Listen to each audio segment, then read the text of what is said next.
कहा जाता है कि जिन चीजों को बड़े ही प्यार से रखा जाता है उनके खुद की सोल डेवलप हो जाती है, लेकिन फिर उन चीजों का क्या होता है जिन्हें फेंक दिया जाता है, उनके अंदर किस तरह की आत्मा होती है। इस डायलॉग के साथ कहानी की शुरुआत होती है, जहाँ हमें एक छोटी बच्ची दिखाई देती है जिसकी एक गुड़िया टूट चुकी है और उसकी माँ का मानना था कि सिलने के बाद भी वो देखने में अच्छी नहीं लगेगी, तो वो उसे कूड़े में डालकर फेंकने जाती है। वो कचरा पाइप के जरिए एक ट्रक के अंदर जाता है और काफी सारे ट्रक मिलकर उस कचरे को एक जगह पर फेंकने जाते हैं, जहाँ पर हमें एक बंदा दिखता है जिसका नाम रूडो है। वो छुपता हुआ वेयरहाउस के अंदर जाता है और कचरे के अंदर कुछ काम की चीजें ढूंढने लगता है, लेकिन तभी एक गार्ड को उसके बारे में पता लग जाता है और वो पहचान जाता है कि ये वो एक कचरा चोर है जो कि उनकी सुंदर सिटी की इमेज को खराब करने पर तुला है। उसके अलार्म बजाने पर दो और गार्ड्स वहाँ पर आ जाते हैं, पर रूडो उनके ऊपर कचरा फेंक देता है जिससे उसे वहाँ से निकलने का समय मिल जाता है, लेकिन फिर भी गार्ड्स उसे ढूंढकर उसके ऊपर फायर करने लगते हैं। लेकिन रूडो बड़ी ही तेजी से उनकी सभी गोलियों को डॉज कर रहा था, लेकिन उसकी जद्दोजहद के दौरान और भी ज्यादा गार्ड्स वहाँ पर आ जाते हैं। भागने के दौरान एक गोली उसे चूक कर जाती है, लेकिन फिर वे वो दीवार को टाप कर बच जाता है। आगे वो गटर के रास्ते से बाहर आता है। हरामजादों, कचरा ही तो चुरा रहा था मैं, ये सब तो तुमने फेंक ही रखा है। आगे हम दो लड़कियों को बात करता सुनते हैं जो कि उसी कचरा चोर के बारे में बात कर रहे थे, और उन्हें लगता है कि ऐसा घटिया काम तो ट्राइब के लोगों में से ही किसी एक का होगा। लेकिन तभी दूसरी लड़की उसे चुप करा देती है क्योंकि उनके बगल में ही एक ट्राइब का बंदा खड़ा था, जिसके बाद वो वहाँ से जाने लगता है। देखो ये कितना गंदा है, आखिर हम उन्हें यहाँ पर आने की परमिशन ही क्यों देते हैं। इसके बाद वो एक दरवाजे के थ्रू यहाँ से चला जाता है और हम देखते हैं कि ट्राइब और यहाँ के लोगों में जमीन आसमान का फर्क है और दोनों के बीच में एक बड़ी सी दीवार खड़ी की गई है। दीवार के इस तरफ वाले लोग भी कचरा चोर के बारे में ही बात कर रहे थे। वही रूडो जो कचरे से चीजें उठाकर लाया था उन्हें ठीक कर रहा था। तभी उसकी दोस्त वहाँ पर आती है जिसका नाम चीवा है। वो उसे डांट लगाने लगती है क्योंकि वो फिर से कचरा चुराने गया था। सिटी के लोग कचरे को लेकर बहुत ज्यादा सीरियस हैं और अगर गलती से उन्होंने उसे पकड़ लिया तो उसे उसकी बहुत बुरी सजा मिलेगी। वो लोग ऐसी चीजें भी फेंक देते हैं जो कि चल रही होती है, मुझे उनके लिए बहुत बुरा लगता है, तो मैं उन्हें ठीक करके बेच देता हूँ, इससे मुझे थोड़े पैसे भी मिल जाते हैं। तभी वहाँ तीन लड़के आते हैं जो कि रूडो का मजाक उड़ाने लगते हैं। वो कहते हैं कि रूडो से बहुत ज्यादा बदबू आती है और इस जैसे इंसान के साथ जीवा को नहीं घूमना चाहिए। उसने अगर गलती से उसे छू दिया तो वो तो बीमारी हो जाएगी। इस चौपर पट्टी को अमीरों ने खुद से क्रिमिनल्स और कचरे को दूर करने के लिए बनाया था, यानी यहाँ पर वही लोग रहते हैं जो कि क्रिमिनल्स हैं या फिर उनके वंशज। वो अपनी इमेज को सुधारने के लिए बहुत ज्यादा मेहनत कर रहे हैं, लेकिन रूडो के बाप ने सब कुछ बर्बाद कर दिया क्योंकि रूडो के पिता ने बहुत सारे लोगों को जान से मार दिया था। ये सुन के रूडो उस लड़की को घूर कर देखने लगता है। इससे वो डर जाता है और जाते जाते कहता है जैसा बाप वैसा पिता। उनके जाने के बाद जीवा उसे दिलासा देती है और कहती है कि वो बहुत अच्छा इंसान है, उसे उन लोगों की बातों पर ध्यान नहीं देना चाहिए। वहीं उसकी बातों को सुनकर रूडो शर्माने लगता है। तभी जीवा की नजर उस डॉल पर पड़ती है जिसे रूडो ने केक कर दिया था, पर इससे पहले कि वो उसे जीवा को दे पाता उसकी माँ वहाँ पर आ जाती है जिसके साथ जीवा जाने लगती है। इसके बाद रूडो अपने घर में जाता है जहाँ रेक्टो पहले से ही उसका इंतजार कर रहा था। तुम उसे उसी लड़की के लिए लाए थे ना? हाँ देखा मैंने, तुम कैसे शर्म से लाल पीले हो रहे थे। देखो अगर तुम्हें वो पसंद है तो साफ साफ बोल क्यों नहीं देते। पर उन सबसे पहले तुम रात को क्या कर रहे थे? मैंने तुम्हें पहले भी मना किया है, तुम्हें ये सब करने की कोई जरूरत नहीं है, कमाने का काम मुझ पर छोड़ दो। असल में उसके फादर के जाने के बाद रेक्टो ने ही उसे पाल पोस कर बड़ा किया, इसलिए रूडो उनकी बहुत ज्यादा इज्जत करता है, साथ ही प्यार भी। ये सब सुन के रेक्टो कहता है कि अगर वो इतना ऑन दिस जीवा के साथ रहता तो शायद उनकी प्यार की गाड़ी आगे बढ़ सकती। ये सुन के वो चिढ़ जाता है और उसके ऊपर चिल्लाने लगता है, लेकिन तभी रेक्टो की नजर उसकी गोली के निशान पर पड़ती है। वो उसके बैंडेज को बदल देता है और उससे कहता है कि वो चोरी करना बंद कर दे क्योंकि इसमें उसकी जान भी जा सकती है। वहीं हम उसके हाथ को देखते हैं जो कि बिल्कुल काले पड़ गए थे और रूडो कहता है कि इसकी वजह उसका टैट है। रेक्टो बताता है कि यहाँ पर छोटे क्राइम के लिए भी मौत की सजा दी जाती है और उन्हें मारने के लिए पिट में फेंक दिया जाता है। रूडो के फादर के साथ भी ऐसा ही हुआ था। रूडो कहता है कि जब से उसे याद है उसके हाथ ऐसे ही थे, इसकी वजह से सभी लोग उसे बड़े ही अजीब तरह से देखा करते थे और उसके हाथ में कभी कभी बहुत ज्यादा दर्द भी होता है। इसके बाद ही रेक्टो ने उसे ये ग्लव्स दिए थे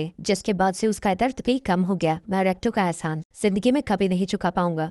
छोटे जल्दी से उसे प्रपोज कर वरना कोई और ले जाएगा। वही जब वो दोनों बहस कर रहे थे एक मास्क पहना हुआ आदमी उनके घर के बाहर ही खड़ा था। अगली सुबह रेक्टो उससे कहता है कि उसे चीवा से बात करते हुए स्माइल करना चाहिए क्योंकि उसका चेहरा किसी खूबसूरत बुढ़े जैसा है और अगर वो सच में स्माइल नहीं कर सकता तो कम से कम नकली स्माइल करे। आगे वो चीवा से मिलने के लिए जा रहा था, तभी वो पिट को देखता है जो कि एक बड़ा सा गड्ढा है जिसके अंदर वो अपने घर का कचरा और सोसाइटी का कचरा डालते हैं और आज भी वहाँ पर एक क्रिमिनल को मौत की सजा सुनाई जा रही है। वही पिट कितनी गहरी है कोई भी नहीं जानता, उन्हें बस अंदर देखने पर अंधेरा ही दिखाई देता है। तभी उसके पास चीवा आ जाती है जिसे देखकर वो नर्वस हो जाता है। हमारे घरों को जानबूझकर पिट के पास बनाया गया था ताकि हमें हर पल याद रहे कि अगर हमने कुछ भी गलती की तो हमें उसके अंदर फेंक दिया जाएगा। तुम्हें कचरा चुराना बंद कर देना चाहिए, अगर तुम पकड़े गए तो तुम्हारे साथ भी यही होगा। तुम्हें रेक्टो की बातें और माननी चाहिए चाहिए, वो भी तुमसे प्यार करते हैं। एक सेकंड, वो भी? क्या इसका मतलब तुम? ये सुन के चीवा शर्माने लगती है और रूडो भी पूरी तरह से पैनिक कर रहा था, पर किसी तरह वो खुद को संभाल कर वो डॉल चीवा को दे देता है और चीवा कहती है कि वो इसका अच्छे से ध्यान रखेगी। ये सब देखकर खुशी के मारे रूडो वहाँ से भागने लगता है। वो ये सारी चीजें जल्दी से रेक्टो को बताना चाहता था, लेकिन रास्ते में वो कुछ ऑफिसर से टकरा जाता है। वो उठकर खड़ा होता है और अपने घर का दरवाजा खोलता है, लेकिन अंदर का नजारा देखकर वो हैरान हो जाता है। उसी नकाबपोश इंसान ने रेक्टो के पेट में तलवार घुसा दी थी। गुस्से में वो उसके ऊपर अटैक करने जाता है, लेकिन वो आसानी से उसे पीट देता है और वहाँ से जाने लगता है। तभी रेक्टो उसे आवाज लगाता है और उससे कहता है कि वो यहाँ से चला जाए। उसका असली मिशन इस सड़ी हुई दुनिया को बदलना है, लेकिन डर के मारे रूडो वहाँ से हिल भी नहीं पाता। तभी वो ऑफिसर्स वहाँ पर आ जाते हैं और रूडो को रेक्टो के मर्डर के लिए अरेस्ट कर लेते हैं। रूडो ने समझाने की कोशिश करता है, लेकिन किसी को भी उसकी बात पर यकीन नहीं होता और आसपास के लोग भी बात करने लगते हैं कि बेटा भी बाप की तरह एक मर्डरर ही निकला। इसके बाद उसे पिट के पास ले जाकर रस्सियों से टांग दिया जाता है और उसे मर्डर की सजा के बदले मौत की सजा सुनाई जाती है। आसपास की सारी जनता उसे कचरे में फेंकने के लिए नारे लगाने लगते हैं। वो देखता है कि सभी लोग उसे बड़ी नफरत से देख रहे थे। तभी उसे चीवा दिखती है और वो उसे चिल्लाकर बताने लगता है कि रेक्टो को किसी और ने मारा है और वो उसका पता लगाए, लेकिन चीवा उसकी तरफ देखती भी नहीं और वो भी वही शब्द दोहराती है, कातिल का बेटा आखिर कातिल निकला। और वो उसके टॉल को फेंक कर वहाँ से चली जाती है। जब उसे पेट से ढकेला जा रहा था, तभी उसे रेक्टो का किलर दिखता है, पर इससे पहले कि वो कुछ कह पाता वो नीचे गिरने लगता है। जब वो नीचे गिर रहा था, वो कसम खाता है कि वो उन सबको नाक में भेजेगा और जब तक वो एक एक इंसान को मार नहीं देता वो चैन से नहीं बैठेगा। और ऐसा लग रहा था जैसे नफरत उसे निकल रही हो। कुछ समय बाद उसे होश आता है और उसके चारों तरफ कचरा ही कचरा था और उसकी नजरें जहाँ तक जाती थी इस कचरे का कोई अंत ही नहीं था। तभी उसके पीछे कोई चीज हिलती है और उसके पीछे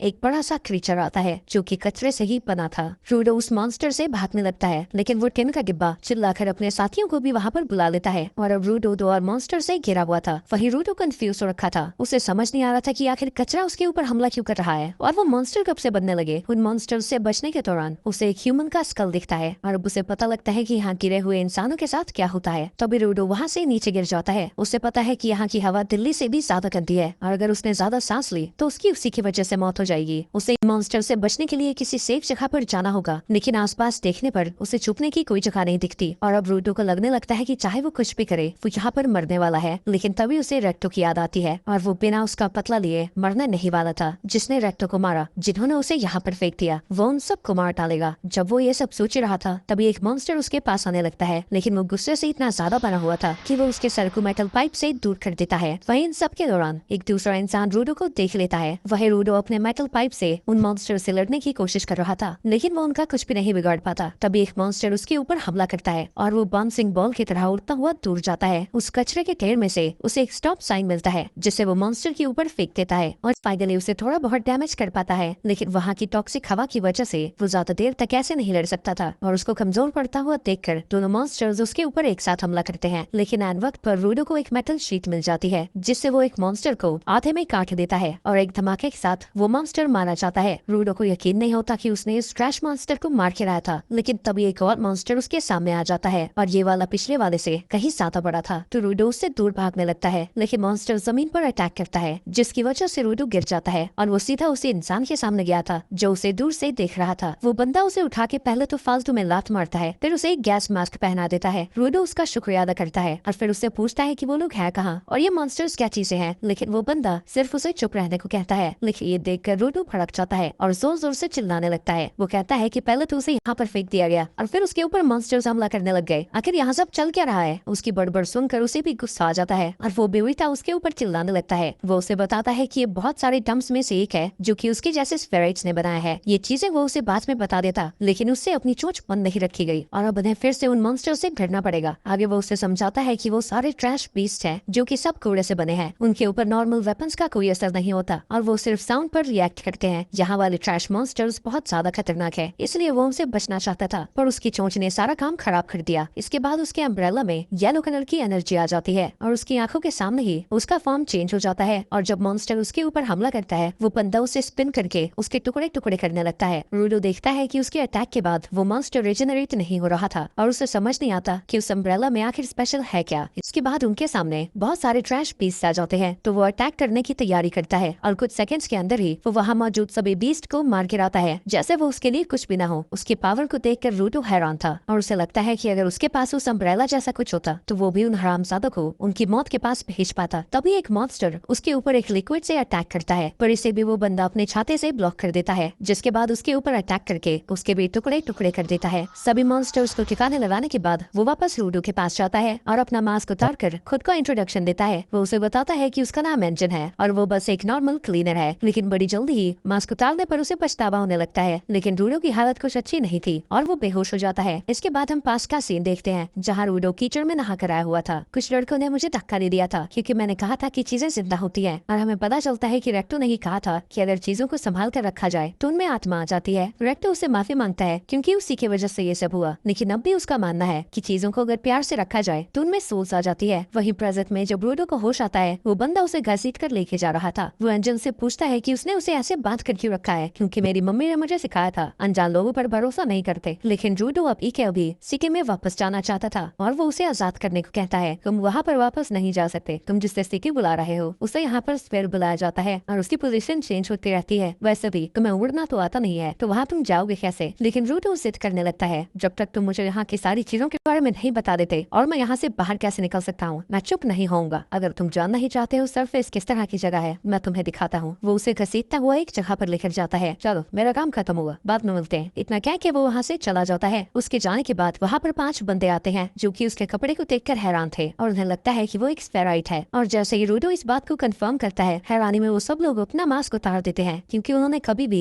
एक जिंदा स्फेराइट नहीं देखा था। वो उसकी चेन को खोलने लगता है और रूडो को लगता है कि ये तो काफी अच्छा इंसान है, लेकिन कुछ देर बाद ही वो उनकी शक के अंदर बंधा हुआ था। तुम तो बड़े ही बेवकूफ हो यार, अनजानों पर भरोसा कौन करता है। वो लोग चेन्स को टाइट करने लगते हैं तो उनका लीडर उन्हें याद दिलाता है कि वो अपने लेटेस्ट प्रोडक्ट को डैमेज नहीं कर सकते। यहाँ पर स्फेराइट्स का प्राइस बहुत ज्यादा है। वो ज्यादातर उनके बॉडी पार्ट्स ही बेचा करते थे, यहाँ तक कि उनके कपड़े भी बहुत महंगे मिल जाते हैं। पर एक जिंदा स्फेराइट, इसकी कीमत तो आज तक किसी को नहीं पता। तुम सोच रहे हो कि हम तुमसे इतनी नफरत क्यों करते हैं? तुम स्फेराइट्स अपना कचरा सरफेस के ऊपर फेंकते रहते हो। तुम लोगों की वजह से यहाँ पर हवा टॉक्सिक हो जाती है और मॉन्स्टर्स भी बढ़ते ही जा रहे हैं। तुम्हें टॉर्चर किया जा सकता है, या तुम्हारे टुकड़े होंगे, या फिर कोई तुम्हारे मजे लेगा, पर तुम्हारे लिए कुछ भी अच्छा नहीं होने वाला। और इन सब से मुझे कोई फर्क नहीं पड़ता, जो सबसे ज्यादा पैसे देगा तुम उसके पास जाओगे। लेकिन उससे पहले वो खुद अपना बदला लेना चाहता था और वो उसके मुंह में कचरा ठूसने लगता है। उसे लगता है कि लूडो की जिंदगी स्फेयर पर बहुत ज्यादा अच्छी होगी, तो ऐसा कचरा खाकर उसकी सारी हिम्मत ही टूट जाएगी। लेकिन जब वो उसके मुंह में ठूस रहा था तभी रूडो उसे दांत काट लेता है और उसकी उंगलियों में सिर्फ हड्डियों को छोड़ता है। जहाँ वो दर्द के मारे चिल्ला रहा था, रूडो चबाना जारी रखता है और उसे खा जाता है, जिसके बाद जो उसने कूड़ा दिया था वो उसे भी खाने लगता है। रूडो कहता है कि ये चीज अभी भी खाने लायक है। जब वो स्फेयर पे था तब भी उसके साथ भेदभाव होता था और यहाँ पर भी वही हो रहा है। उसकी जिंदगी बदल ही नहीं, वो गुस्से से पागल होने लगता है और वो बिल्कुल भी अपने होश में नहीं था। वहीं दूर से इंजन सारी चीजें देख रहा था और रूडो की ताकत को देखकर वो भी काफी इम्प्रेस हो जाता है। रूडो जब अपने सामने की चेन को पकड़ता है, वो अचानक से ही ग्लो करने लगती है और हमें पता चलता है कि सरफेस पर ऐसे लोग हैं जो ऑब्जेक्ट्स को पावर देकर उनको यूज कर सकते हैं और इन्हें गिवर्स कहा जाता है। जो चेन उसने पकड़ रखी थी वो ट्रांसफॉर्म हो जाती है। वो सब के सब उससे डरे हुए थे, लेकिन उनका लीडर उन्हें याद दिलाता है कि चाहे वो एक गिवर हो, अगर वो चेन उससे छीन लेते हैं तो वो अपनी पावर्स का यूज नहीं कर पाएगा। वो सब लोग उसके हाथ से चेन को निकालने में कामयाब होते हैं, लेकिन इससे कोई फर्क नहीं पड़ता। वो एक टायर को पकड़कर उसे ट्रांसफॉर्म कर देता है और उसी की मदद से सबको पीट डालता है और अब सिर्फ उनका लीडर बचा था। वो उसे मारने के लिए जाने लगता है। लीडर के पास बचने का कोई तरीका नहीं था, तो वो रीता उसकी बेइज्जती करने लगता है, जिससे ऑब्वियसली रूडो को और भी ज्यादा गुस्सा आता है और वो उसे मारने ही वाला था। लेकिन तभी एंजन आकर उसे रोक देता है, जिसके बाद रूडो को होश आता है। उसे कुछ नहीं पता कि ये सब हुआ क्या और उसने ये सब कैसे किया, पर ये सब कुछ शायद उसके ग्लव की वजह से हो रहा था। तो अब ये तो पता लग गया कि तुम एक गिवर हो। माफ करना, मुझे यहाँ पर तुम्हें छोड़ना पड़ा, पर तुम्हारी ताकत के बारे में जानना जरूरी था। मैं तुम्हें सब कुछ बताऊंगा, लेकिन उसके लिए तुम्हें क्लीनर्स को ज्वाइन करना होगा। लेकिन जैसी चीजों से वो गुजरा है, वो सीधा उसे मना कर देता है। आगे एंजन एक और क्लीनर से बात कर रहा था जिसका नाम जैंग का है, जिसे एंजन बताता है कि कचरे के ढेर में उसे एक लड़का मिला है जिसमें ऐसी पावर्स हैं जो उसने आज तक किसी और में नहीं देखी हैं, और इसलिए उसने क्लीनर्स में उसे रिक्रूट कर लिया है। वही एंजन अभी रूडो को एक डॉक्टर के पास लेकर आया है, जहाँ रूडो अभी भी उसके ऊपर गुस्सा था क्योंकि उसने कभी उन्हें ज्वाइन करने के लिए हाँ किया ही नहीं था। लेकिन ये देखकर वो डॉक्टर उस पर भड़कने लगता है और उससे कहता है कि वो कचरे के ढेर में कट क्या रहा था। अगर इस फनी इंसान ने उसकी मदद ना की होती तो वो वहाँ पर मर चुका होता। ये सब देखकर रूडो बेचारा डर जाता है और सोचता है कि इस बुढ़े डॉक्टर से आगे जाने के बाद वो इंजन से बात करेगा। तुम बुढ़ा कैसे कह रहे हो, मैं बढ़िया हूँ। इसके बाद वो बाहर आते हैं। मेरा इलाज करवाने के लिए शुक्रिया, लेकिन मैं बस ऊपर जाना चाहता हूँ। किडनैपिंग से तुम ये तो समझ गए होगे कि यहाँ के लोग स्टेरॉइड्स को क्या समझते हैं। तुम चाहो तो आसपास के लोगों से ऊपर जाने का रास्ता पूछ सकते हो, लेकिन जैसे ही उन्हें पता लगेगा कि तुम एक स्फेराइड स्प्राइट हो, तुम्हारा हाल क्या होगा तुम समझ सकते हो, पर यहाँ पर जानकारी की कीमत होती है, तो बेहतर यही होगा कि तुम चुपचाप मुझे फॉलो करो। इसके बाद एंजन उसे बर्गर खिलाता है और रूडो ये देखकर हैरान था कि यहाँ पर पूरा का पूरा एक शहर है, क्योंकि अब तक वो लोग तो बस इसे कचरे का ढेर समझते थे। यहाँ पर सिर्फ कचरा नहीं, एनिमा नाम की एनर्जी भी इकट्ठा होती है, जो कि कई चीजों में ट्रांसफॉर्म हो सकती है, जैसे कि वो मॉन्स्टर्स जो ह्यूमंस को देखते ही उनके ऊपर हमला कर देते हैं। उनका कोर एनिमा से बना होता है, तो रेगुलर वेपन्स उनके ऊपर कोई असर नहीं करते। उन्हें हराने के लिए भी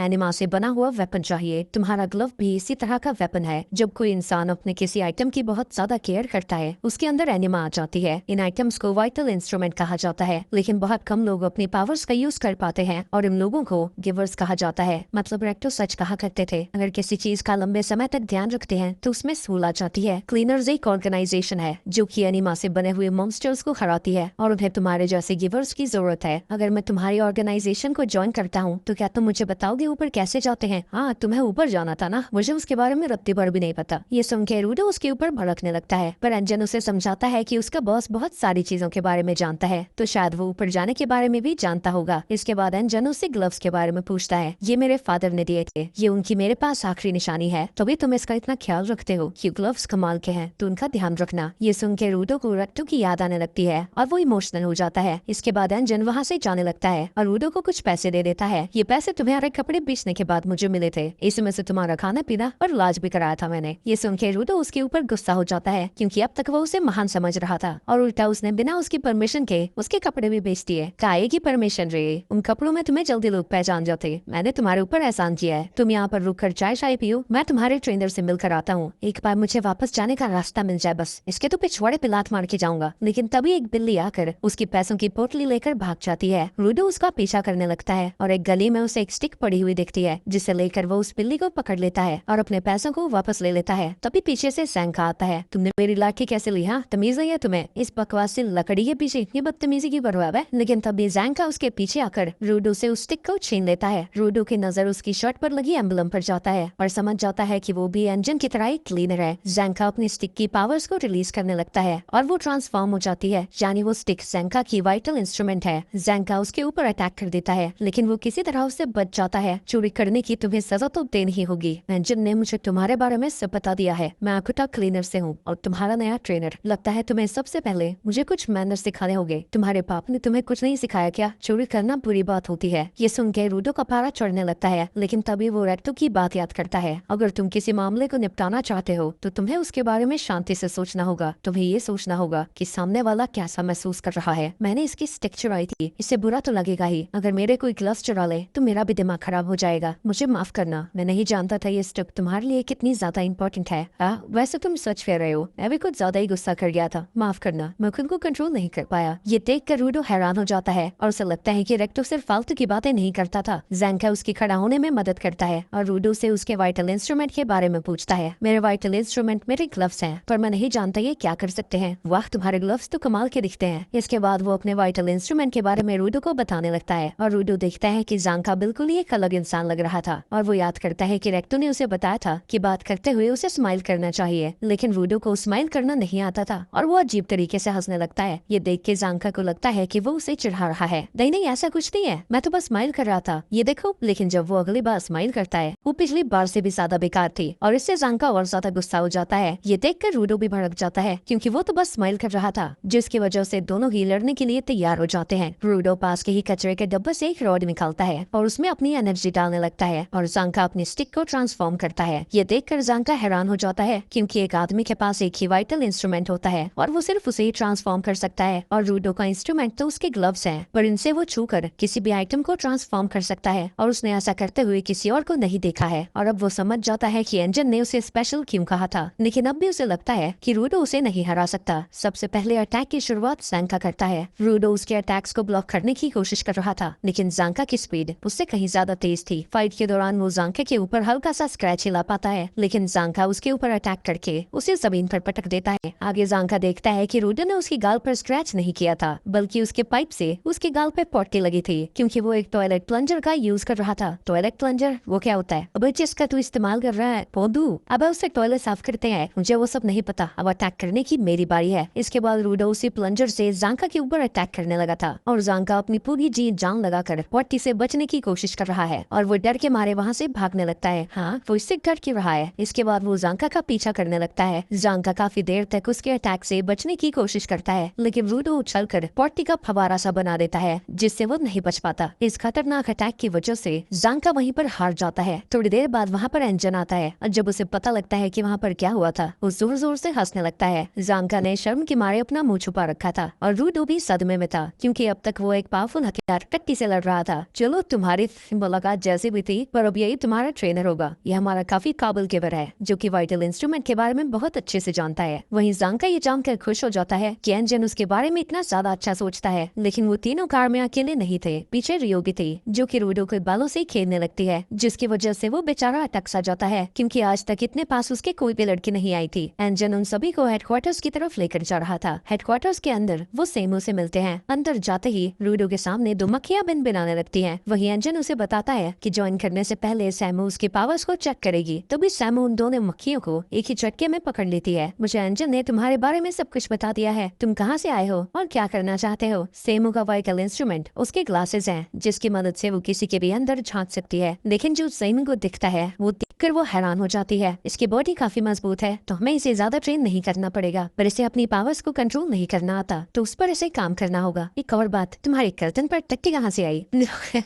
चाहल, इसलिए तुम्हारे पास मक्खियां बिन बिना रही थी। इसके बाद एंजन उसे वहाँ से ले जाता है। टोटल हमारे पास 100 क्लीनर्स हैं, जिन्हें 3 हिस्सों में डिवाइड कर दिया गया है, पर वो ज्यादातर किसी न किसी मिशन पर बिजी होते हैं, तो तुम अभी के लिए सिर्फ एक दो से ही मिल पाओगे। लेकिन दरवाजा खोलते ही वहाँ पर बहुत ज्यादा क्लीनर्स थे और वो चुपचाप वापस से दरवाजा बंद कर देता है, जिसके बाद वो उसे बॉस से मिलवाने लेकर जाता है। टिंगू, मुझे तेरी आदत का पता है, यहाँ पर भी ऊपर जाने के लिए रास्ता मत पूछने लगना, याद है ना। इन्फॉर्मेशन फ्री में नहीं मिलती, और उनसे उनके वाइटल इंस्ट्रूमेंट के बारे में मत पूछना, ये हम क्लीनर्स में से भी कोई नहीं जानता है। लेकिन दरवाजा खोलने पर वो लोग देखते हैं कि बॉस वहाँ पर था ही नहीं, और सैमू बताती है कि वो मिशन पर गया हुआ है। ये देखकर रूडो गुस्सा हो जाता है, क्योंकि उसने क्लीनर्स को ज्वाइन ही इसलिए किया था ताकि वो बॉस से बात कर सके। तभी वहाँ पर रियो आ जाती है और कहती है कि जब तक बॉस नहीं आ जाता, रूडो ऑफिशियली क्लीनर्स को ज्वाइन नहीं कर पाएगा, लेकिन वो उसके साथ मिशन पर जा सकता है और वो एक दूसरे को बेहतर तरीके से भी जान सकते हैं। इसके बाद सैमू उन्हें मिशन की डिटेल बताने लगती है। पोल्यूटेड जोन के पास में ही एक गाँव है, जहाँ के बैरिकेड पर काफी सारे मॉन्स्टर्स अटैक कर रहे हैं। ये पोल्यूटेड जोन क्या होता है? ग्राउंड को 3 हिस्सों में डिवाइड किया गया है। सेफ जोन के अंदर इंसान रहते हैं और पोल्यूटेड जोन में कचरा मॉन्स्टर्स, और जहाँ पर तुम गिरे थे वो नोमैन्स लैंड है, क्योंकि वो सबसे ज्यादा खतरनाक होती है। और अब तक हमें 6 नोमैन्स लैंड के बारे में पता है। वहाँ के मॉन्स्टर्स इतने ज्यादा खतरनाक होते हैं कि गिवर्स भी कभी कभी उनका सामना नहीं कर पाते। उससे मुझे याद आया, तुम वहाँ क्या कर रहे थे? मैं कुछ भी नहीं, अपनी एक्स को ढूंढ रहा था, मुझे लगा वहीं पर होगी। इसके बाद वो रूडो को एक गैस मास्क देती है और बताती है कि पोल्यूटेड जोन में उसे हमेशा मास्क पहन कर रहना होगा, वरना जल्द ही बीमार पड़ जाएगा, और नोमैन्स लैंड में तो 15 मिनट के अंदर वो मारा जा सकता है। इसके बाद रूडो उन सब के साथ मिशन पर चला जाता है और उसके चारों तरफ कचरा ही कचरा था, लेकिन वो उसे कचरा नहीं बल्कि खजाने जैसा दिख रहा था। वो इन्हें जैसे चाहे इस्तेमाल कर सकता था और यहाँ उसे कोई कुछ नहीं बोलेगा। आगे रूडो के पूछने पर रियो बताती है कि बाकी के लोग सपोर्टर्स हैं, क्योंकि इनके पास उनकी तरह पावर्स नहीं है। तभी एक सपोर्टर रूडो से हाथ मिलाने आता है, लेकिन इस बहाने वो उसके हाथ को ही दबा देता है। रियो बताती है कि इसका नाम ग्रेस है और उसकी ग्रिप इतनी ज्यादा मजबूत है कि वो मॉन्स्टर्स को अपने हाथों से कुचल सकता है। तभी बैरिकेड्स की तरफ बकरी जैसी दिखने वाली मॉन्स्टर्स आने लगती हैं, पर रियो उसे समझाती है कि इनसे डरने की कोई जरूरत नहीं है, क्योंकि ये बहुत स्लो और कमजोर होती हैं और वो बैरिकेड का कुछ नहीं बिगाड़ पाएंगी। लेकिन तभी उनसे भी ज्यादा बड़े मॉन्स्टर्स आ जाते हैं और वो बैरिकेड को तोड़ने लगते हैं। ये सब देखकर रूडो बहुत ज्यादा डर जाता है, लेकिन रियो शांत खड़ी थी और बात करने लगती है कि वापस जाने के बाद वो उसके लिए वेलकम पार्टी शार्टी कर सकते हैं, और उसे समझाती है कि अगर वो ग्राउंड पर जिंदा रहना चाहता है तो उसे अपने दिमाग को ठंडा रखना होगा। रूडो याद करता है कि जब वो इंजन से मिला था उसका बिहेवियर भी बिल्कुल ऐसा ही था। लगता है मुझे भी ऐसा ही बनना होगा, अब से मैं बहुत ठंडा इंसान हूँ। इतना बोलते ही एक मॉन्स्टर बैरिकेड को तोड़ देता है और रूडो के ठंडा रहने के सारे प्लान पर पानी फिर जाता है। रियो अपने वाइटल इंस्ट्रूमेंट को बाहर निकालती है, जो कि एक सीजर था, और उसको एक्टिवेट करने के बाद उसका साइज बड़ा हो जाता है और वो उनसे सभी मॉन्स्टर से लड़ने लगती है, जिसका यूज वो अपने हाथ से नहीं बल्कि पैरों से कर रही थी, जो देखकर रूडो हैरान हो जाता है। तभी एक मॉन्स्टर रूडो के ऊपर पीछे से अटैक कर देता है, लेकिन ग्रेस आकर उसे रोक देता है, और भले ही उसके पास गिवर्स की पावर नहीं थी, फिर भी वो उस मॉन्स्टर को उठा के रियो की तरफ फेंक देता है, जिससे रियो काट देती है और बाकी के सपोर्टर्स से कहती है कि वो मॉन्स्टर्स को उसकी तरफ फेंकते रहे। और अब रूडो को समझ में आता है कि सपोर्टर्स किस तरह से गिवर्स की मदद करते हैं। ऐसा करते करते थोड़ी देर में ही रियो सभी मॉन्स्टर्स को खत्म कर देती है, लेकिन वो जायंट मॉन्स्टर अभी भी जिंदा था और रियो उससे लड़ने लगती है। दूसरी तरफ एक मॉन्स्टर अभी भी जिंदा था और वो अचानक से एक सपोर्टर के ऊपर अटैक कर देता है, पर ऐन वक्त पर रूडो उसे रोक देता है। वो उन लोगों पर बोझ नहीं बनना चाहता था और उसकी पावर्स एक्टिवेट हो जाती हैं और उसे नहीं पता था कि इन्हें कंट्रोल कैसे करना है, लेकिन वो ऑटोमेटिकली उस सपोर्टर को प्रोटेक्ट करने लगता है। पर वो मॉन्स्टर रूडो पर भारी पड़ रहा था और एन वक्त पर रियो वहाँ आकर उसे बचा लेती है और वो रूडो की तारीफ करती है। सपोर्टर्स भी रूडो और रियो का शुक्रिया अदा करते हैं, जिसके बाद वो रियो से उस जायंट मॉन्स्टर के बारे में पूछते हैं। रियो बताती है कि उसने उसे 2 हिस्सों में काट लिया था, लेकिन वो अभी भी जिंदा है, जो कि काफी अजीब है। तो इस बात को रिपोर्ट करने के लिए सपोर्टर्स वापस जाने लगते हैं और रियो मॉन्स्टर से लड़ने के लिए उसके सामने पहुंच जाती है। वो अटैक करते हुए उसके सर पर जाती है और उसके बालों को काट देती है। वहीं इन सब के दौरान रूडो बेचारा वहीं पर खड़ा था और उसे समझ नहीं आता कि वो क्या करे। वहीं उस मॉन्स्टर के सर पर रियो को कुछ चमकता हुआ दिखता है, लेकिन तभी वो मॉन्स्टर रियो को नीचे फेंक देता है और जिन वायर्स को उसने काटा था उन्हें वापस से जोड़ लेता है और रियो को अपने सर से हटाने के लिए वो अपने सर को जमीन पे पटकने लगता है और उसका ये अटैक रूडो तक भी पहुंच जाता है, जिसकी वजह से वो नीचे गिरने लगता है। मैं तो कहाँ रेक्टो का बदला लेने वाला था, पर मैं तो किसी काम का नहीं हूँ और उसे लगने लगता है कि वो यहीं पर मर जाएगा। लेकिन एन वक्त पर ग्रेस आकर उसे बचा लेता है और उसे बचाकर वहाँ से जाने लगता है। ग्रेस उसे समझाता है कि उसे इतनी जल्दी हार नहीं माननी चाहिए। दूसरी तरफ रियो उसकी कुटाई करती ही जाती है, जिससे वो दर्द में चिल्ला रहा था। इसके बाद वो उसके सर पे अपना फाइनल अटैक करती है और उसके कोर को डिस्ट्रॉय करती हुई बाहर आ जाती है और वो देखती है कि उस मॉन्स्टर का कोर एक छोटी सी नाइफ थी, जो कि असल में एक वाइटल इंस्ट्रूमेंट है। उन्होंने ऐसा कुछ पहले कभी नहीं देखा था। इसके बाद हम उसी बंदे को देखते हैं जिसने रूडो को किडनैप किया था, जिससे एक बंदा रूडो के बारे में पूछ रहा था। वहीं दूसरी तरफ रूडो की वेलकम पार्टी चल रही थी, जहाँ सभी लोग सेलिब्रेट कर रहे हैं और शोर शराबा सुन के आधी नींद में जांका भी वहाँ पर पहुँच जाता है, जहाँ वो देखता है कि एक कोने में रूडो पड़ा हुआ है। रियो उसे बताती है कि कल की फाइट में वो अपनी पावर्स को ढंग से यूज नहीं कर पाया, इसलिए वो उदास हो रखा है। जिसके बाद वो उसे उस मॉन्स्टर के बारे में बताती है कि उसका कोर एनीमा नहीं बल्कि एक वाइटल इंस्ट्रूमेंट था, जिसकी वजह से वो मॉन्स्टर भी काफी ज्यादा पावरफुल था। इसकी वजह से उनकी दिमाग का भंग भरोसा होने लगा था। तो वो यहाँ पर आकर पार्टी शार्टी कर रहे हैं। वही रूडो के पास ग्रेस आता है। तुम्हें उदास होने की जरूरत नहीं है, कल तुमने बहुत अच्छा काम किया था और फॉलो की जान भी बचाई, और उसके बाद मैं कुछ भी नहीं कर पाया। तुम लोगों को आकर मुझे बचाना पड़ा। मैं स्फीयर में भी ऐसा ही करता था। रेक्टो मेरी वजह से मुसीबत में पड़ते थे और यहाँ पर तुम सब। थैंक यू रूडो। ज्यादातर लोग सपोर्टर्स को नीचा समझते हैं और उन्हें कोई वैल्यू नहीं देते, लेकिन तुम हमें भी पूरी इज्जत देते हो। फॉलो को देख रहे हो, उसने भी क्लीनर्स को इसलिए ज्वाइन किया था ताकि वो मॉन्स्टर्स को मार सके, और उसके पास पावर्स नहीं है, इसलिए वो एक ऑब्जेक्ट का ध्यान रख रहा है, इस उम्मीद में कि वो उसका एक वाइटल इंस्ट्रूमेंट बन जाएगा। लेकिन वो फिर भी सपोर्टर्स में ही रहना चाहता है और सबको दिखाना चाहता है कि सपोर्टर्स का काम भी इम्पोर्टेंट है। तुम क्या करना चाहते हो? तुम्हें बस इस पर फोकस करना चाहिए। जिसके बाद ग्रेस रूडो के सर पर हाथ रखता है, जिसकी वजह से रूडो इमोशनल हो जाता है और ग्रेस से उसे बिल्कुल एक बड़े भाई जैसी फीलिंग आ रही थी। तभी वहाँ पर एंजन आ जाता है। क्यों बेटिंगू, कुछ खाया या नहीं खाया तूने? जिसके बाद वो बाकियों के साथ खाने के लिए बैठ जाता है। आगे जॉब दीवार पर स्प्रे पेंट करने लगता है। दूसरी तरफ उस किडनैपर ने जैबर को सारी इन्फॉर्मेशन दे दी थी और अपना काम खत्म होते ही वो उसे बेरहमी से मार देता है। दूसरी तरफ सैमो को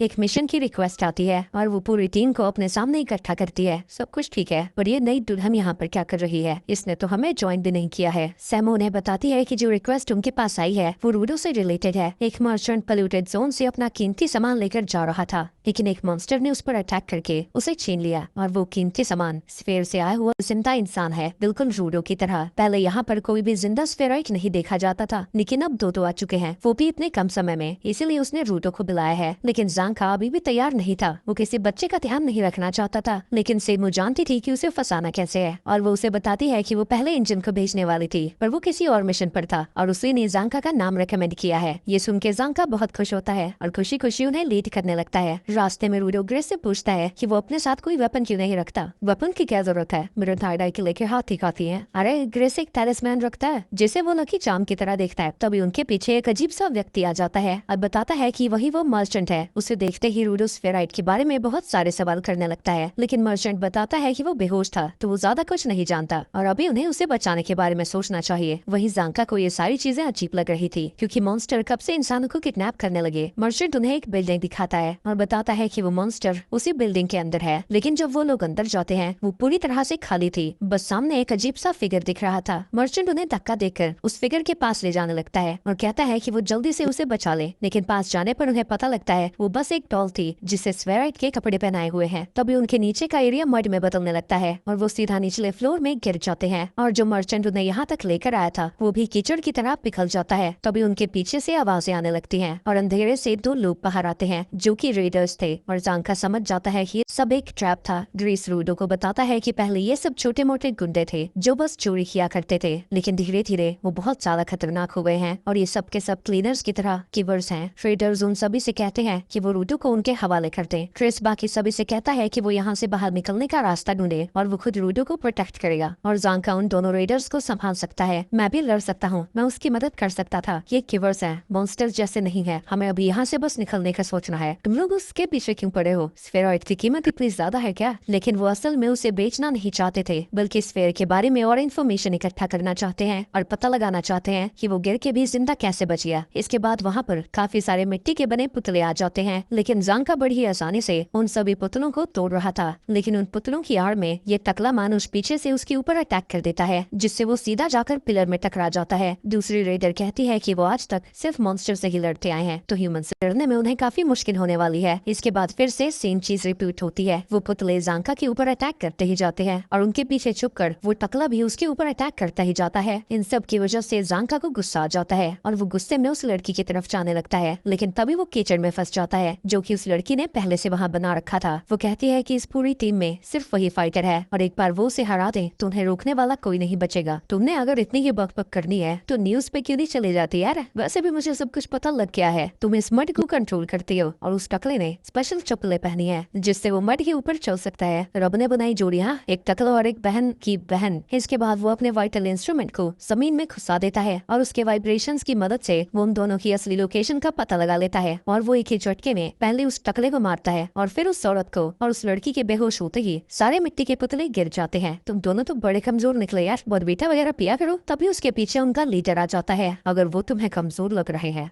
मैं दिखाता हूँ तुम्हें ताकत क्या होती है। दूसरी तरफ सपोर्टर्स को एक एग्जिट डोर मिलता है, तो ग्रेस कुछ सपोर्टर्स को ऊपर भेज देता है ताकि वो बैकअप के लिए सिग्नल भेज सके। और वो खुद ज़ांका के पास जाने वाला था, लेकिन तभी उन्हें किसी के आने की आवाज आती है। उन्हें लग रहा था कि वो ज़ांका होगा, लेकिन असल में वो चैबर था और वो किडनैपर की दी हुई जानकारी से रूडो को मैच करने लगता है। तो तुम ही हो वो स्फेरॉइड। जिसके बाद वो जाकर दीवार में चिपक जाता है और अपने पंजों को वहाँ घुसाकर एग्जिट के रास्ते को बंद कर देता है। ट्रेस उससे पूछता है कि उसने ज़ांका के साथ क्या किया, लेकिन जैबर उसकी बातों पर कोई ध्यान नहीं देता और सीधा रूडो के पास जाता है और उसके मास्क को निकाल कर फेंक देता है। ये जगह तो पोल्यूटेड भी नहीं है, तू क्यों मास्क पहन रखा है तुमने? इसके बाद रूडो भी उससे पूछता है कि ज़ांका कहाँ पर है। वह ताकतवर लोगों को नहीं मारता, मैंने सिर्फ उसे जहर दिया है, जिससे अभी के लिए तो वो जिंदा है। इसके बाद वो अपने इंस्ट्रूमेंट को एक्टिवेट करता है, जिससे उसकी सारी अंगूठियां बड़े बड़े पंजों में बदल जाती हैं। तभी ग्रेस और फॉलो उसके ऊपर अटैक कर देते हैं, लेकिन जैबर की स्पीड उनसे कहीं ज्यादा थी और वो उनके अटैक को डॉज करके दोनों के मुंह पे लात मार देता है। उस लड़के की अब ये भी उम्मीद है वो शायद गिवर बन सकता है, लेकिन तुम कभी भी गिवर नहीं बन सकते। पर ग्रेस कहता है कि उसे इससे कोई फर्क नहीं पड़ता, वो फिर भी अपने साथियों को बचाने के लिए लड़ता रहेगा। रूडो उसे रोकने की कोशिश करता है, लेकिन तब तक जैबर ने अपने नाखून उसकी छाती में घुसा दिए थे। रूडो जब ये सब देखता है, उसे रेक्टो की मौत की याद आने लगती है। इसके बाद हम पास्ट का सीन देखते हैं जब रूडो अपने सर को दीवार में पटक रहा था। ये देखकर रेक्टो हैरान हो जाता है और उससे पूछता है कि वो ये क्या कर रहा है, क्योंकि अब तो उसके हाथों का दर्द भी ठीक हो गया है। रूडो कहता है कि वो गुस्से में है, पर पता नहीं क्यों। तुम्हें लगता है कि तुम्हारे पेरेंट्स ने तुम्हें फेंक दिया है और तुम्हारा इस दुनिया में कोई काम नहीं है। तुम्हें लगता है कि तुम भी कचरा हो। चलो फिर बाहर चलते हैं, शायद बाहर तुम्हें कुछ इंटरेस्टिंग मिल जाए। जिसके बाद वो रूडो के साथ बहुत सारी नई चीजें ट्राई करता है, लेकिन रूडो का किसी में इंटरेस्ट बनता ही नहीं। तभी रूडो एक अपर क्लास स्पेराइट को देखता है जो कि कचरे को फेंक रहा था। उसके जाने के बाद वो उस कचरे को बाहर निकालता है और उसे देखकर रोने लगता है, क्योंकि वो चीज बस हल्की सी टूटी हुई थी, फिर भी उन लोगों ने इसे फेंक दिया है। वो उसे ठीक करना चाहता था। तुम उन चीजों की कीमत देख सकते हो जो दूसरे लोग फेंक देते हैं। वहीं प्रेजेंट में रूडो अपनी पावर्स को एक्टिवेट कर रहा था और ये देखकर ग्रेस समझ जाता है कि रूडो उस दिन अपनी पावर्स को एक्टिवेट क्यों नहीं कर पाया था, क्योंकि वो हर चीज को वाइटल इंस्ट्रूमेंट नहीं बना सकता, बल्कि उस आइटम की असली पावर्स को बाहर निकाल सकता है। इसके बाद वो टैलिस्मैन एक्टिवेट हो जाता है, जो देखकर जैबर बड़ा इंप्रेस था और रूडो से उसके वाइटल इंस्ट्रूमेंट के बारे में पूछता है। रूडो कहता है कि ग्रेस ही वो इंसान है जिसकी वजह से उसे समझ आया है कि उसे क्या करना है। अगर वो ना होता तो वो अभी भी किसी कोने में पड़ा होता। वहीं जैबर को स्ट्रॉन्ग अपोनेंट्स के साथ लड़ना बहुत ज्यादा पसंद है और वो रूडो की पावर्स को देखकर और ज्यादा एक्साइटेड हो जाता है। फॉलो ग्रेस का खून रोकने की कोशिश कर रहा था, लेकिन वो जख्म बहुत ज्यादा गहरा है। रूडो, तुम अपनी पावर्स का पिछली बार यूज नहीं कर पाए थे, लेकिन अब हमें तुम्हारी चिंता करने की कोई जरूरत नहीं है। अब तुम्हारा दिमाग क्लियर है। वही रूडो तब से अब तक अपनी जगह से हिला ही नहीं था, लेकिन जैबर उसके ऊपर एक अटैक भी लैंड नहीं कर पा रहा है। रूडो लगातार उसके अटैक से बचता ही जाता है। ये सब आखिर हो क्या रहा है? क्रिस इस टैलिस्मैन से सबके प्रोटेक्शन के लिए प्रे किया करता था और इसे बनाते वक्त मैंने यही इमेजिन किया था, इसलिए ये मुझे प्रोटेक्ट कर रहा है। इससे क्या ही फर्क पड़ता है? अगर तुम मेरे हर अटैक से बच रहे हो तो तुम भी मुझे हिट नहीं कर सकते। तुम्हें लगता है अभी तक समझ ही नहीं आया गया, मैं तुम्हारे अटैक से नहीं बच रहा हूँ, बल्कि तुम ही मुझे नहीं हिट कर रहे हो। जैबर फिर से रूडो के ऊपर अटैक करने जाता है, तभी टैलिस्मैन उसकी स्पीड को स्लो कर देता है और वो जैबर के मुंह पर खींच के मुक्का मारता है, जिससे वो घिसड़ता हुआ पीछे जाता है।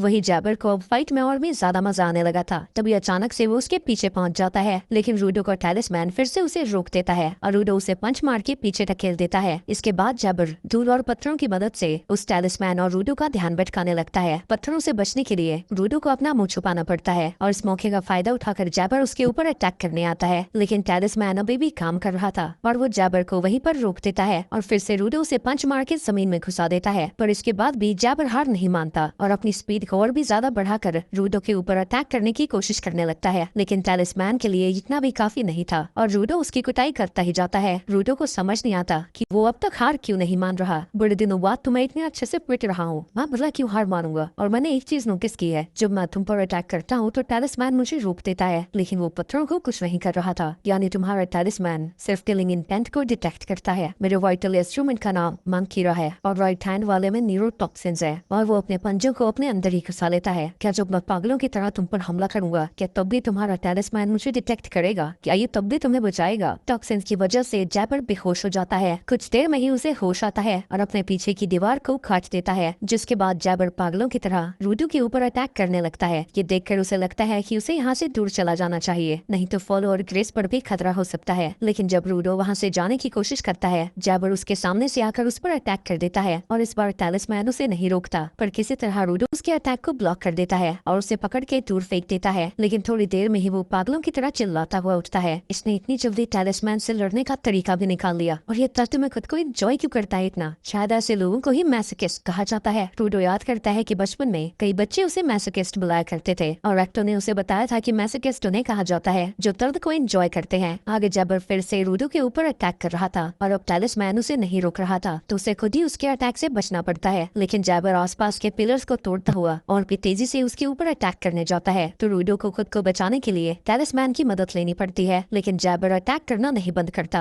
और अब उसकी स्पीड पहले से कहीं ज्यादा खतरनाक थी। उसका पंजा रूडो तक पहुंच गया था, लेकिन तभी वहाँ पर जांका का स्टाफ आता है जो कि जैबर को नीचे पटक देता है। रूडो तुम साइड हो जाओ, मुझे अभी इससे हिसाब किताब निपटाना है। तुम्हारी हालत मुझे कुछ ठीक से लग नहीं रही, मैं अभी बहुत कुछ कर सकता हूँ, तुम मेरी चिंता मत करो। और लगता है तुम अपने पावर्स को यूज करना सीख गए हो। मैं तुम्हारी फाइट को कब से देख रहा था। तुम्हारा टैलिस्मैन तभी काम करता है जब किसी की तुम्हें नुकसान पहुँचाने की इच्छा हो, लेकिन जैबर के दिमाग में अभी कोई ख्याल चल ही नहीं रहे, तो तुम्हारा टैलिस्मैन किसी काम का नहीं है और मैं भी ज्यादा भाग दौड़ नहीं कर पाऊंगा। पर मेरे पास एक प्लान है, मैं तुम्हारे ऊपर अटैक करूंगा, तब शायद तुम्हारा टैलिस्मैन मुझे जैबर के पास पहुंचा देगा और फिर मैं उसके ऊपर अटैक कर सकता हूँ। हाँ, पर अगर ये काम नहीं किया तो तुम्हारी खोपड़ी खुल जाएगी। तभी जैबर फिर से उन दोनों के ऊपर अटैक करता है। तुम्हें उसके पंजों से बचकर रहना होगा, अगर वो तुम्हें टच भी करते हैं तो तुम मूव नहीं कर पाओगे। तभी जैंका रूडो के ऊपर अटैक करने जाता है, लेकिन रूडो का टैलिस्मैन उसे जैबर के पास टेलीपोर्ट करता है और उसका अटैक सीधा जैबर को जाके लगता है। एक सेकंड, तुम सच में मुझे मारना चाहते थे? अरे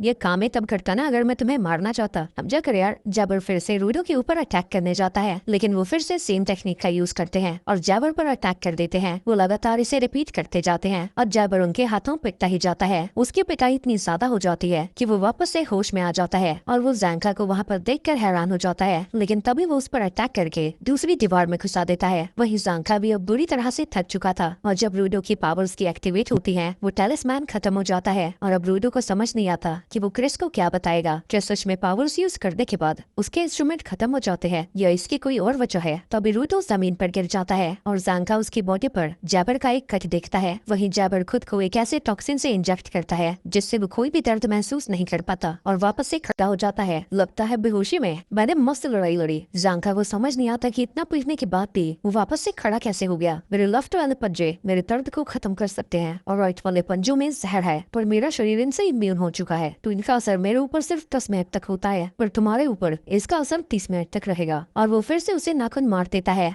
अगर मैंने मिशन पूरा नहीं किया तो बॉस मुझे बहुत सुनाएगा। जिसके बाद वो रूडो को लेकर वहाँ से जाने लगता है। एक सेकंड, वो दोनों तो पीछे ही रह गए और इससे मुझे कोई फर्क नहीं पड़ता। लेकिन जैसे ही वो बाहर आता है, वो अपने सामने रियो को देखता है और तभी इंजन आकर जैपर के ऊपर अटैक कर देता है और हम देखते हैं कि उसके अलावा और भी क्लीनर्स वहाँ आए हैं। ये जगह इतनी गहरी है कि यहाँ से लोग खोल भी नहीं कर सकते। ये तुम्हारा प्लान था ना? वो तो शुक्र है कि तुम्हें दूसरे टाउन में जाकर हमें कांटेक्ट कर पाई। तुम्हें को ग्रेस और बाकी सबकी फिक्र होने लगती है। फिक्र मत करो, ग्रेस और बाकी सब इतने कमजोर नहीं नहीं है, तुम बाकी सबके साथ उन्हें ढूंढकर बाहर लेकर आओ। वहीं जैबर इतने सारे ताकतवर लोगों को देखकर बहुत खुश था और कहता है कि उन सबको देखकर उसके अंग अंग में झुरझुरी सी हो रही है। तुम इस पागल से लड़ रहे थे इतनी देर से, उसने हमारे टीम मेंबर्स को चोट पहुंचाई है, मैं उसे जिंदा नहीं छोड़ूंगा। लेकिन एक और क्लीनर डेलमॉन को शांत कराता है। वहीं जैबर वहाँ से भागना चाहता था, लेकिन बिना मिशन को कंप्लीट किए वो वापस नहीं जा सकता, तो वो उनसे लड़ने के लिए खड़ा हो जाता है। लेकिन तभी उसके पीछे थोनी आ जाती है और उससे कहती है कि अब जाने का समय हो चुका है। लेकिन जैबर नहीं जाना चाहता था। वहीं अंजन को समझ नहीं आता कि वो लड़की कहाँ से आ गई। टोनी जैबर को बताती है कि उसने बॉस के चेहरे पर एक बड़ी सी स्माइल देखी थी, जो देखकर जैबर बहुत खुश होता है और जाने के लिए तैयार हो जाता है। रियो देखती है कि उनके पीछे मैन होल में एक पोर्टल जैसा दिख रहा था। वहीं जैबर रूडो की तारीफ करता है और कहता है कि वो भले ही ऊपर से आया हो, लेकिन फिर भी काफी ताकतवर है। लेकिन रूडो अब भी उससे बदला लेना चाहता था, जो देखकर जैबर खुश हो जाता है। तभी उसकी नजर उसके ग्लव्स के लोगो पर जाती है। वाह, तुम्हारे पास भी उस सीरीज का सामान है, बॉस को पता लगेगा तो बहुत खुश होंगे। अभी तो मैं जा रहा हूँ, पर मेरे वापस आने तक अपने ग्लव्स का ध्यान रखना। जिसके बाद वो दोनों उस पोर्टल के थ्रू चले जाते हैं और उनके अंदर जाते ही वो पोर्टल बंद होकर गायब हो जाता है। इसके बाद सभी लोगों को बेसमेंट से बाहर निकाल लिया जाता है। रूडो ग्रेस के पास जाकर उससे माफी मांगता है और ग्रेस कहता है कि वो टैलिस्मैन उसे बहुत प्यारा था, लेकिन वो रूडो के काम आया, यही उसके लिए काफी है। आगे वो सभी हेडक्वार्टर्स में वापस पहुंचते हैं, जहाँ रूडो दुखी बैठा हुआ था। क्या वो छोटे, तू इतना दुखी क्यों है? क्रिस के साथ जो हुआ उसका जिम्मेदार मैं हूँ। गैट की जान भी मेरी वजह से ही गई थी, अभी तक कुछ नहीं बतला है। क्रिस ने अपनी जान खतरे में इसलिए डाली थी ताकि वो अपने साथियों को प्रोटेक्ट कर सके, और तुम्हें भी वो अपना साथी मानता है। ऊपर से आया हुआ कोई स्फेराइट नहीं। अंदर चलो, ग्रेस को देख कर आते हैं। वहीं रूडो जब अंदर जाता है वो हैरान हो जाता है, क्योंकि उसे लग रहा था कि ग्रेस मर चुका है। ले तू इसीलिए दुखी हो रखा था, मुझे नहीं पता था तू इतना इमोशनल है। इन सब की वजह से रूडो को गुस्सा आने लगता है। मुझे इतनी जल्दी स्वर्ग पहुंचवाने की जरूरत नहीं है, मैं काफी मजबूत हूँ और मुझे आयशा ने बचाया है, जिसके पास हीलिंग पावर्स हैं। ग्रेस फॉलो और एशिया का शुक्रिया अदा करता है, क्योंकि फॉलो हमेशा उसके पास था, और वो रूडो की भी तारीफ करता है, क्योंकि जैबर बहुत ताकतवर था, लेकिन फिर भी उसने उसका सामना किया। और तुम टैलिस्मैन के बारे में ज्यादा ना सोचो, वो तुम्हारे काम आया, यही मेरे लिए काफी है। हमें फिर से रेडियस का सामना करना पड़ सकता है, तो हमें उसके लिए तैयार रहना होगा। और साथ ही हमें एक नई इन्फॉर्मेशन मिली है। तभी वहाँ पर एक और क्लीनर आता है। उस रेडिव ने बॉर्डर के बारे में बात की थी, यानी वो स्फीयर के बारे में रिसर्च कर रहे हैं। रूडो एंजन से पूछता है कि आखिर ये बंदा है कौन? यही तो है क्लीनर्स का बॉस, जो सुन के रूडो हैरान हो जाता है और बॉस अपना नाम आर्का कॉर्वस बताता है। तुम यहाँ पर सिर्फ ऊपर जाने की इन्फॉर्मेशन के लिए ज्वाइन करने आए थे, पर इन सब से मिलने के बाद तुम बदल गए हो, और उन्हें बचाने के लिए तुमने अपनी जान भी खतरे में डाली, और तुम्हारी पावर्स भी हमारे काम आ सकती है, तो तुम हमें ज्वाइन कर सकते हो। मेरे साथ ऑफिस चलो, तुम्हारे लिए एक इम्पोर्टेंट इन्फॉर्मेशन है। इसके बाद वो तीनों ऑफिस में पहुंच जाते हैं। स्फीयर और ग्राउंड के बीच में जो लाइन है उसी को हम बॉर्डर कहते हैं, लेकिन माना जाता है कि जिसने भी बॉर्डर को पार करने की कोशिश की वो मारा गया। लेकिन एक औरत की कहानी है जो कि बॉर्डर के पास ही रहा करती थी। एक बार एक ट्रैवलर नोमैन्स लैंड में गुम हो गया और उस औरत ने उसकी मदद की थी। वो बंदा उससे पूछता है कि वो नोमैन्स लैंड में क्यों रहती है, तो वो बताती है कि वो ऊपर से गिरने वाले लोगों को देखती है, लेकिन खास बात यह है कि वो कुछ ऐसे लोगों को भी देखती थी जो कि सेफली ऊपर और नीचे होकर रहते हैं। यानी मैं अगर उनमें से एक को भी ढूंढ लूं तो मुझे पता लग सकता है कि ऊपर कैसे जाना है, और हमें ये भी पता लग जाएगा कि तुम नीचे गिरकर भी जिंदा कैसे बच गए। लेकिन ये रास्ता बहुत खतरनाक होने वाला है, तो तुम अब भी जाना चाहते हो या यहीं पर रुकना चाहते हो? मुझे इससे कोई फर्क नहीं पड़ता, मैं जाना चाहता हूँ। और जब एंजन अंदर आता है वो देखता है कि रूडो ने अपनी क्लीनर्स वाली यूनिफॉर्म पहन ली थी। दूसरी तरफ हम जानका को देखते हैं जो कि किसी चीज से डरा हुआ था। इसके बाद हम 6 घंटे पहले का सीन देखते हैं, जहाँ फॉलो रूडो को उस औरत को ढूंढने से जाने के लिए रोक रहा था, लेकिन रूडो रुकने को तैयार ही नहीं था। तभी एंजन पीछे से आता है। अबे भोंदू, इतनी खतरनाक जगह पर तुम ऐसे ही नहीं जा सकते, तुम्हें मरने की इतनी ही जल्दी है तो पहले गर्लफ्रेंड बना, और उससे बोल कि उसकी दोस्त ज्यादा सुंदर है। तुम्हें ढंग से अपनी पावर्स का यूज करना भी आता है, न तुम उसकी लिमिट्स जानते हो, न ही कमजोरी न ही ताकत। मैं भी तुम्हारे साथ आ रहा हूँ, अगर तुम अकेले गए तो एक दिन में ही मारे जाओगे, और तुम्हें शायद नहीं पता पर क्लीनर सिर्फ ट्रैश मॉन्स्टर्स को मारते नहीं है, उन पर रिसर्च भी करते हैं, तो वहाँ जाकर हमारा भी फायदा होगा। और तुम बोले तो नहीं हो ना, हमें रेडियो से भी बचकर रहना होगा। भला उन जैसे लोग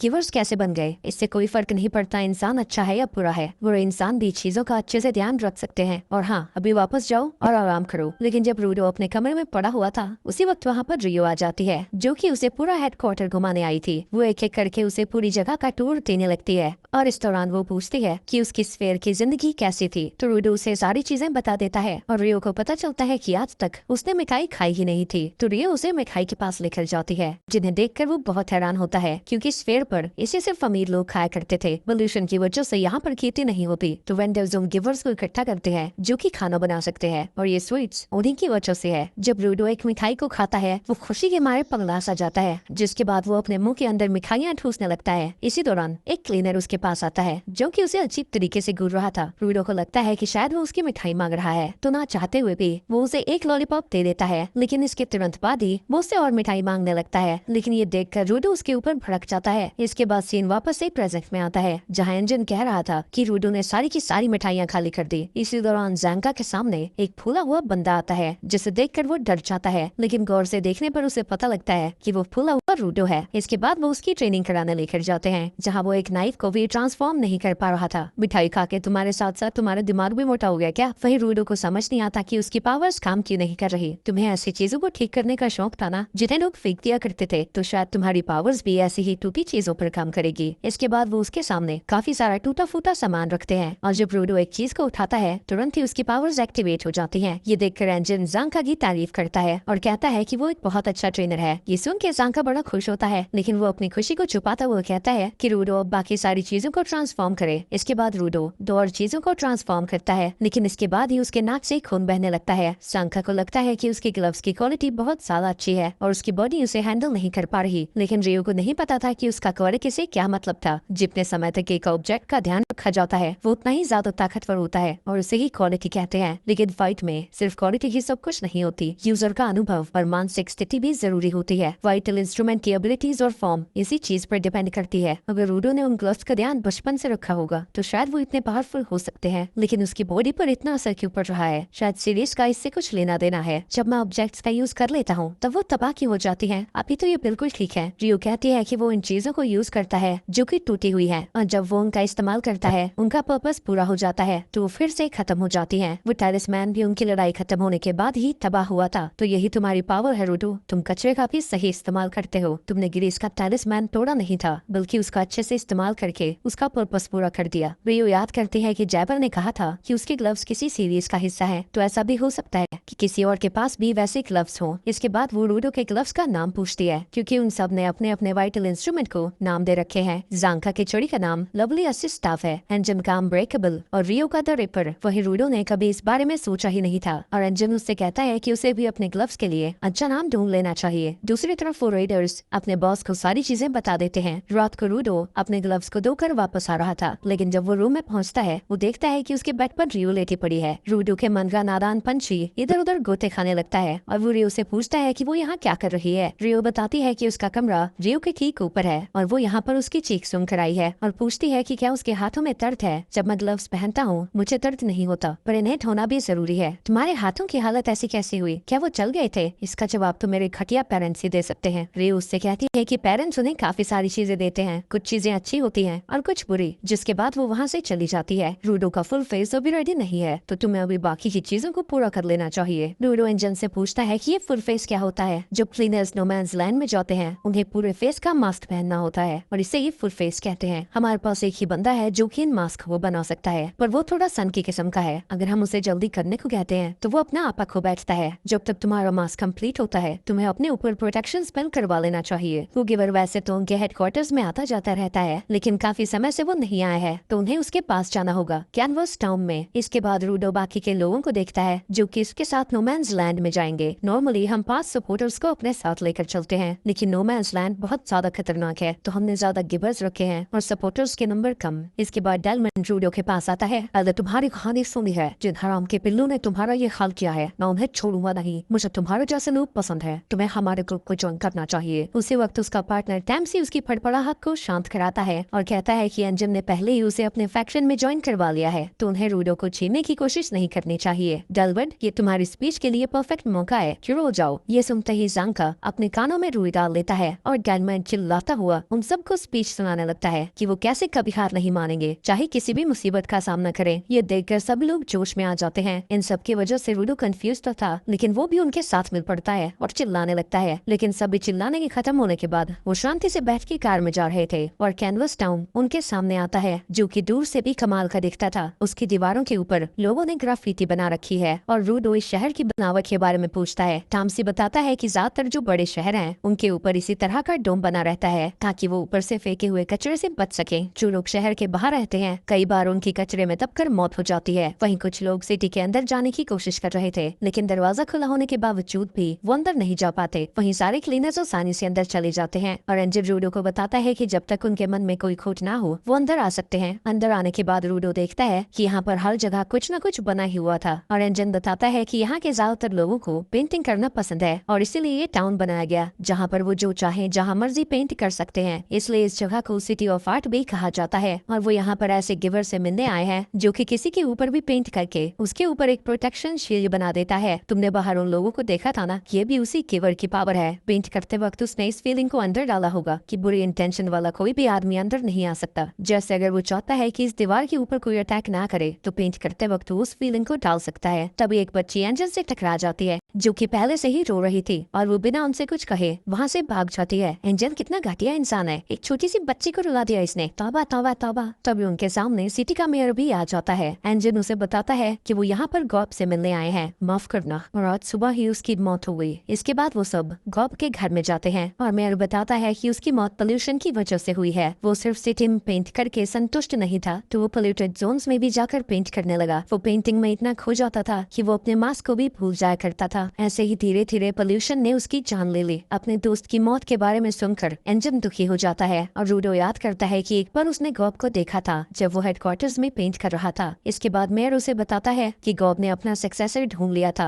जिससे वो वाइटल इंस्ट्रूमेंट मिलेगा जो कि पीढ़ियों से उसे मिला है। पिछला यूजर ही अपने इंस्ट्रूमेंट के सक्सेसर को चुन सकता है। इसकी शर्तें क्या है हम नहीं जानते, लेकिन जैसे ही सक्सेसर इंस्ट्रूमेंट को पकड़ता है उसकी पावर्स एक्टिवेट हो जाती है और अब से रेमलिन ही हमारी स्पेल कास्टर है। मेरे को लगता है कि रेमलिन के लिए ये जिम्मेदारी बहुत बड़ी है क्योंकि स्पेल कास्टर ही उनकी सिटी का रिप्रेजेंटेटिव भी होता है। ये सुन के रूडो हैरान हो जाता है और फॉलो उसे बताता है कि वाइटल इंस्ट्रूमेंट को किसी सक्सेसर को देना बहुत रेयर होता है, लेकिन ये पॉसिबल है। अगर उसके पास टैलेंट है तो वो ऑब्जेक्ट की पावर्स का यूज कर सकती है। मेयर बताता है कि गॉब और रेमलिन भाई बहन जैसे थे तो उन्हें उसे थोड़ा समय देना चाहिए। इसके बाद मेयर भी रोने लगता है क्योंकि गॉब जब पेंट किया करता था वो बहुत खुश होता था और उसे यकीन नहीं हो रहा था कि वो चला गया। मैं समझ सकता हूँ आप क्या कह रहे हैं। जब भी मैं गॉब को पेंट करता हुआ देखता था उसके चेहरे पर एक बड़ी सी स्माइल होती थी। जब सारी चीजें शांत हो जाएंगी तब हम आएंगे, लेकिन जाने से पहले वो रेमलिन को अपना ध्यान रखने को कहता है। पर इतना सुनते ही वो वापस से खड़ी हो जाती है और चिल्लाते हुए कहती है कि दुखी होने का समय खत्म हो चुका है और वो मेयर से ब्रश को लेकर सीधा बाहर निकल जाती है। बाहर जाने पर वो लोग देखते हैं कि रेमलिन ने पेंटिंग शुरू कर दी है क्योंकि उसे लगता है कि गॉब की सोल कभी शांत नहीं होगी। अगर वो उन सबको उसके पीछे इतना दुखी होता हुआ देखेगा तो वो उसे वैसे ही विदा देना चाहती है जो वो पसंद करेगा और वो ब्रश को निकाल कर उसे एक्टिवेट कर देती है और वो छत पे ऐसी पेंटिंग बनाती है जिससे वो पेंट के कैंस फायरवर्क लॉन्चर्स बन जाते हैं जो कि आसमान में रंग बिरंगी आतिशबाजी करने लगते हैं। जब शहर के लोगों की नजर उसके ऊपर जाती है वो और भी पेंटिंग करने के लिए इंस्पायर हो जाते हैं। ये देख कर रेमलिन खुश हो जाती है क्योंकि गॉब यही चाहता। वही इन सब के दौरान रूडो बस रेमलिन को देख ही रहा था।